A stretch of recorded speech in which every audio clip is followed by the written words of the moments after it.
Someone recently asked me if I could make a smothered pork chop video, and that is actually something we made several times every winter whenever we butchered, because the only time we got pork chops was when we were butchering hogs. And we usually had this for breakfast or lunch because we'd usually make it in the evening and then we'd put it in the oven and leave it in the oven overnight, because if you bang a stove during the winter, a wood stove, you have to add wood and then close all the drafts so the wood just smolders to embers overnight, which keeps the oven a little bit hot, just enough to bake pork chops. And that was of course the best because it was slow baked. A little bit ago I apparently cut the tip of my finger. I have no idea how, but now it's bleeding. We're gonna start by frying our pork chops in butter. You can use bone in or boneless, it does not matter. Now once these are done frying on one side, we're going to flip them over. Now once these are done frying on the bottom side, we're going to take them out and put them in a baking dish. Now as soon as I'm done frying those, I always like to pour my grease out into a bowl.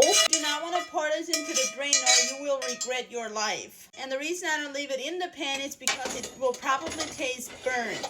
And we're going to take that same pan and we're going to add some butter in there. Now you do not want to let that butter get brown, just let it melt. And then we're going to add some flour to it. And we're just going to stir those two together. Now you want to keep the heat between medium and medium low. And we're going to stir this every now and then. And we're going to keep it on here until this turns brown. And you don't want that to happen too fast or it will taste like burnt flour.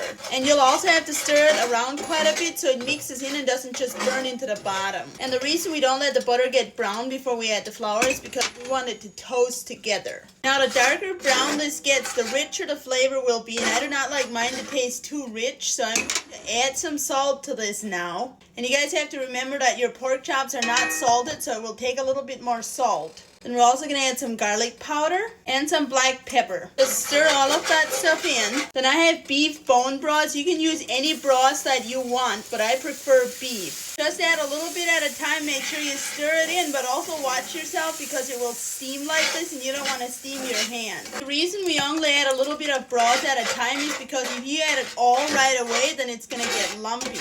Once it gets kind of thin, I always like to switch my spatula out for a stainless steel whisk. I don't really like to use non-stick whisks. Once you've added all of your broth, you want to make sure you let this come to a boil, and it's going to be very thin because you have to remember if we slow bake this with the pork chops, it's going to turn thicker. So as soon as you have it done, we're going to pour it over our pork chops in that baking dish. Now you want to cover your baking dish. If you don't have a lid for it, just use aluminum foil. And we're going to stick this in a preheated oven. Alright, I just pulled these pork chops out of the oven. They are falling apart tender, which is exactly how I like them. We're going to take one out of here and we're going to spoon some gravy over it. Now this is also very delicious to eat on top of mashed potatoes. Believe it or not, we usually eat it with coffee soup, which a lot of you guys would probably think ruins it, but in my opinion does not. This is what it looks like, and this is how tender it is. Let's take our first bite and see if it's any good.